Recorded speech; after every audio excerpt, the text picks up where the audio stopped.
Alors on s'est un peu écarté du sujet, mais revenons-en au Jackson 5. Après la sortie de Victory, State of Shock, Mick Jagger, qui devait être Freddie Mercury de base, vous vous souvenez, ils vont faire une tournée, et c'est à la fin de la tournée que Michael Jackson va annoncer son départ pour pouvoir se concentrer sur sa carrière solo.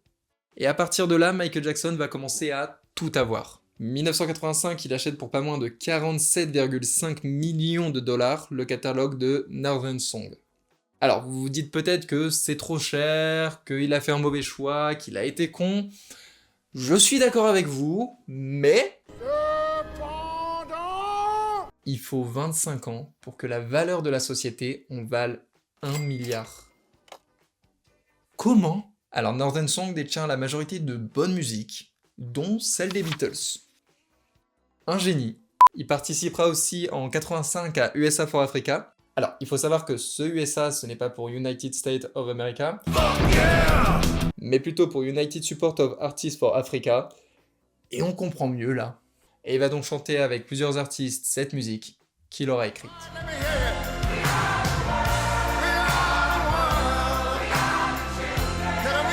Le single a pour objectif de collecter des fonds pour lutter contre la famine en Éthiopie, et ce single aura un succès tellement immense, en 2 jours tous les stocks sont vendus soit 800 000 exemplaires. Le single réunissait 45 artistes, dont Stevie Wonder, Ray Charles, Diana Ross, Tina Turner, et beaucoup d'autres artistes, et c'est comme ça qu'il sera certifié plusieurs fois de platine. Et je sais pas si vous avez vu sur les réseaux le documentaire de Netflix sur cette chanson, j'adore voir la tête de Michael Jackson dégoûtée par le passage de certains artistes, c'est juste magnifique.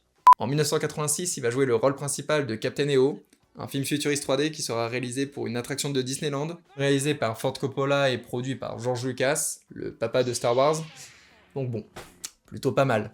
Alors là, je cite bien sûr tout ce que Michael a réussi à voir, mais il faut savoir qu'il y a aussi eu des échecs. Notamment avec Marvel.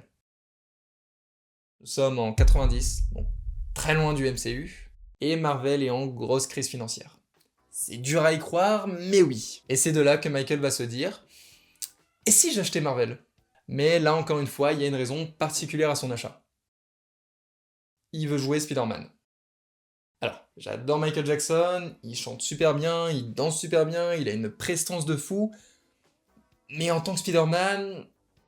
non. Et c'est pour ça qu'il va s'entretenir avec Stan Lee, le papa de Spider-Man, et qui va se prendre un gros refus. Oh, zut. Et en 1987, les rumeurs arrivent.